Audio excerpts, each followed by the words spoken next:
ఈడేమన్నా అడుకేంద్రం కడుతున్నావా ఏంది? Cell phone టవరేగా కట్టేది. నీ సిగ్నల్ బ్రహ్మాండంగా వస్తుంది. ఎలవయ్యా బాబు. ఏంటండి బాబు?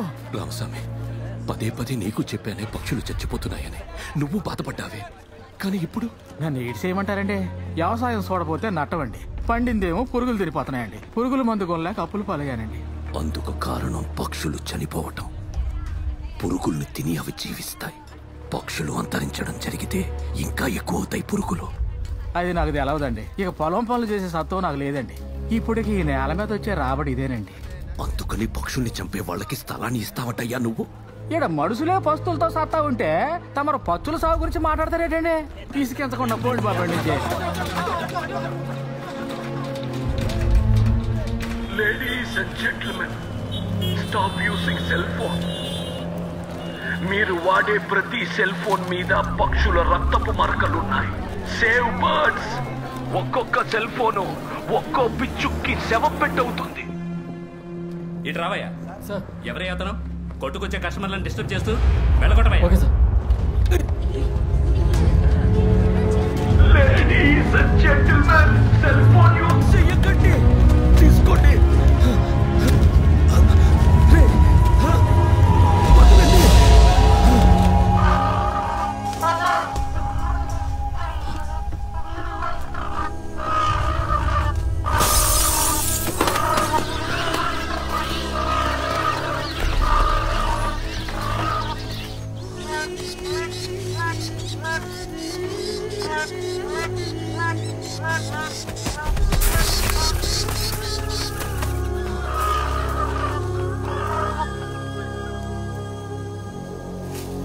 అయ్యో,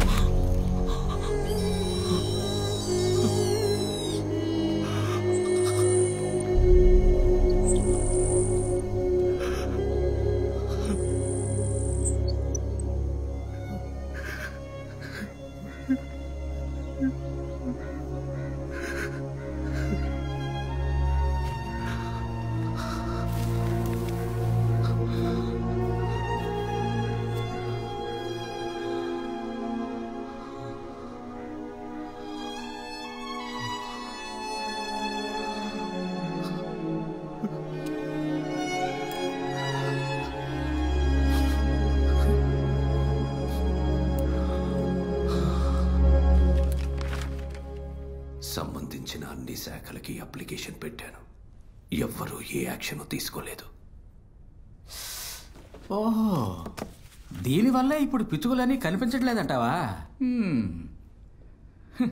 నేను చిన్నపిల్లాడిగా ఉన్నప్పుడు ఇంటి చుట్టూ గుంపులు గుంపులుగా వచ్చి వాలేవి. బాగుండేది చూడటానికి. నేను వాటితో ఆడుకునేవాడిని. కొంచెం పెద్ద తర్వాత వాటిని పట్టుకుని వేపుతున్నా. ఆహా, ఎమ్మ టేస్ట్ గా ఉంటుంది. మరి కరకరలాడుతూ కోలకి పెట్టలాగా. Super sir. ఇక పిచ్చుకలే ఉంది. Super matter.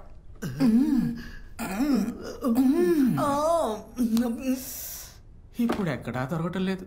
ఏంటయ్యా ఇది? నేను బతికించడం గురించి మాట్లాడుతుంటే మీరు చంపి తినడం గురించి మాట్లాడుతున్నారు. ఇంకేం చేయమంటా నన్ను? కావాలంటే పిచ్చుకలకు సంక్షేమ నెల ఏర్పాటు చేద్దామా? దానికి మిమ్మల్ని అధికారిగా నియమిస్తాం. మొదట మీరు హద్దు దాటి ఫ్రీక్వెన్సీ పెంచిన వాళ్ళ మొత్తం నెట్వర్క్ల మీద యాక్షన్ తీసుకోండి. వాళ్ళ లైసెన్సుల్ని క్యాన్సిల్ చేయండి. చెప్పండి. ముందు రెగ్యులేషన్ ని స్ట్రిక్ట్ గా ఫాలో అయ్యే ఓ 2 నెట్వర్క్లకి లైసెన్స్ ఇవ్వండి. ఏంటండి మీరనేది? 130 కోట్ల మంది ఉన్న దేశం ఇది. అంతమందికి రీచ్ అవుతా చెప్పండి? అన్ని చోట్ల సిగ్నల్ అందాలిగా. మరి ఇవాళ సెల్ ఫోనే అన్నిటికీ ఆధారం. గంట సేపు సెల్ ఫోన్ లేకపోతే లోకం ఆగిపోతుంది తెలుసా మీకు?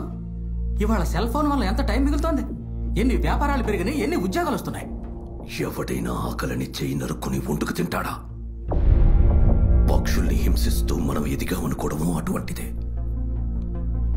ఓ 30 గ్రాముల పిచ్చుక మనతో కలిసి జీవించలేకపోతే మనదేం ఎదుగుదల, ఏం టెక్నాలజీ? ఇండియా కన్నా పెద్ద దేశం అమెరికా. అక్కడ కేవలం 4-5 నెట్వర్క్లే. ప్రపంచంలోనే జనాభా ఎక్కువగా ఉన్న దేశం చైనా. అక్కడ 3 నెట్వర్క్లు. ఇక్కడ 10కి మించి. అందరి దగ్గర తీసుకొని నిబంధనలు పాటించుకుంటూ అనుమతులిస్తున్నారు మీరు. ఏంటో ఎక్కువ మాట్లాడుతున్నావు? చదువుకున్న వాళ్ళ ఉన్నావు? పెద్ద మనుషులను రాణిస్తే రాజకీయం మాట్లాడతావా? సరే, నేను రాజకీయం మాట్లాడతాను. అన్ని చట్ట నిబంధనలకు లోబడే జరుగుతున్నాయని తెలుసుకోండి. అంతర్జాతీయ నిబంధనలు కూడా మేము పాటిస్తూనే సెల్ ఫోన్ సర్వీస్ ని అందిస్తున్నాం. ఇంకా డౌట్ ఉంటే వెళ్ళి కోర్టులో కేసు పెట్టు. పోవాయా పడకుండా నేను చెప్పేది కొంచెం. అదే ఎంతసేపు విన్నానుగా. పో కోర్టుకు పో. ఎదురు చూస్తూ ఉండు, మంచి తీర్పు వస్తుంది. పోవాయా బియ్యమేమో జనాలు కలవమంటాడు, కలిస్తేనేమో ఇలాంటి వాడు తగులుకుంటాడు. చూసి పంపాలి.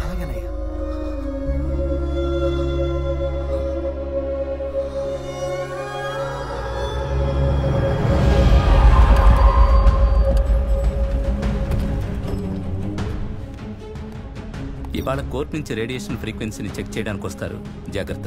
Okay sir. అన్నీ పరిశీలించిన పిమ్మట అవసరమైనంత లెవెల్లోనే కంపన తరంగాలు అమర్చబడ్డాయని నిర్ధారణ అయింది. మరియు సెల్ ఫోన్ తరంగాల వల్ల పక్షులు బాధించబడతాయని అపాయమని సాంకేతిక పరంగా నిరూపించబడలేదు. అందుచేత పక్షిరాజు గారి ఆరోపణని కోర్టు తిరస్కరించడమైనది.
పక్షిరాజా, మీరన్నది న్యాయమే, కానీ మనుషుల్ని చంపడం తప్పు.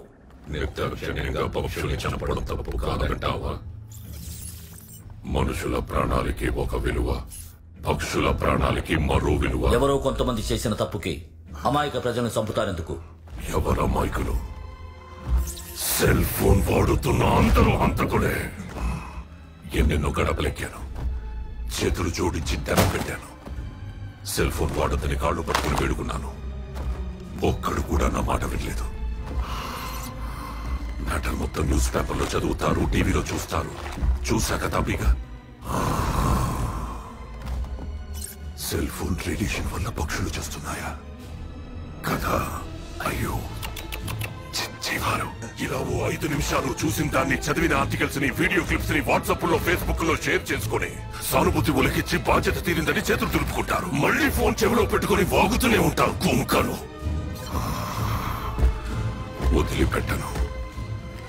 సెల్ ఫోన్ వాడే ఏ ఒక్కడిని వదలను. Wait and see. ఇక మనుషులకి సెల్ ఫోనే యమపాసం. సెల్ ఫోన్ చూడగానే మరణ భయంతో చెల్లా చెదరవుతారు చూడు. పక్షి, నీ కథ పూర్తయిపోయింది. వెళ్ళి బస్సులో ఎక్కు.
థ్యాంక్స్. వెల్కమ్. హే, ఏంటిది? నీ ఎంపీయూ నాలో పెట్టి ఫిక్స్ చేసావు? Oh, by mistake. అదే అనుకున్నాను. ఏంట్రా నా కోర్ మెమరీ కరెక్ట్ అయిందే అని. పంచ్ డైలాగ్స్, బ్రహ్మానందం కామెడీ, అనురాగాలు సీరియల్, అరటిపు వడ, నంబర్ నాని, బంపర్ బాడీ అని ఏవేవో ఉన్నాయి. Come lay down, I will fix it. వద్దు, లోపలే ఉండే నువ్వు.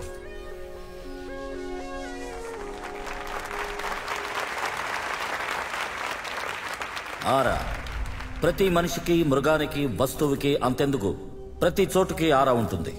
కంటికి కనపడని ఈ ఆరా ఆధ్యాత్మికత మాత్రమే కాదు, సైన్స్. కర్లియన్ కెమెరాతో ఒక వ్యక్తి ఆరాని ఫోటో తీయొచ్చు. కొందరు మనుషులకు 3-4 అడుగులుండే ఈ ఆరా కొందరు మునీశ్వరులకు మాత్రం 50 అడుగుల వరకు వ్యాపించి ఉంటుందని రష్యన్ సైంటిస్ట్ డాక్టర్ ఫ్రాంక్ బార్నోస్కి నిరూపించారు. పక్షిరాజా ఆరా ఎంతో పెద్దది. అది కేవలం ఒక్క మనిషి ఆరా మాత్రమే కాదు, అంతమైపోయిన పక్షుల సమూహం యొక్క aura. A giant ball of negative energy with a mind, a very angry mind. This may be a form of fifth force.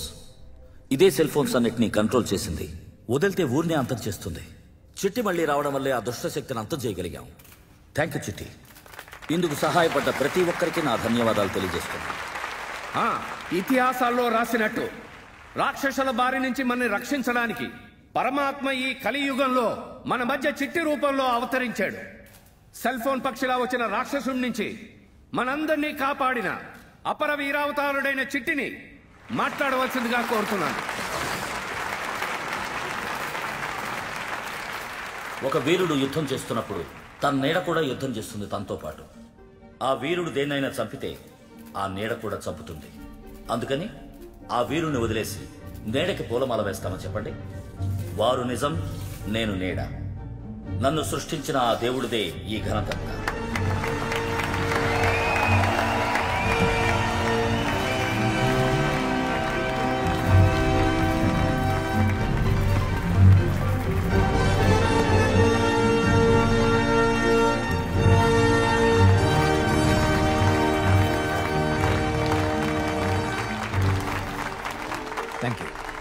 నేను ఈ తరుణంలో ఒకరికి థ్యాంక్స్ చెప్పాలి.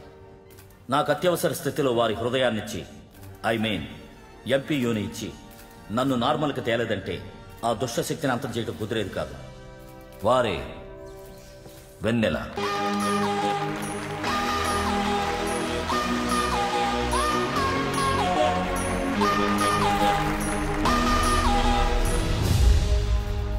ఇటువంటి అద్భుతమైన తరుణంలో ఒక శుభవార్త. డాక్టర్ వసీకర్ సృష్టించిన చిట్టిని ఈ రోజు ఈ గవర్నమెంట్ అప్రూవ్ చేసింది. ఈ రోజు ఉదయం ఇండియన్ ఆర్మీ కోసం మరో 5,000 మంది చిట్టీల సృష్టికి ఆర్డర్ పాస్ చేసింది.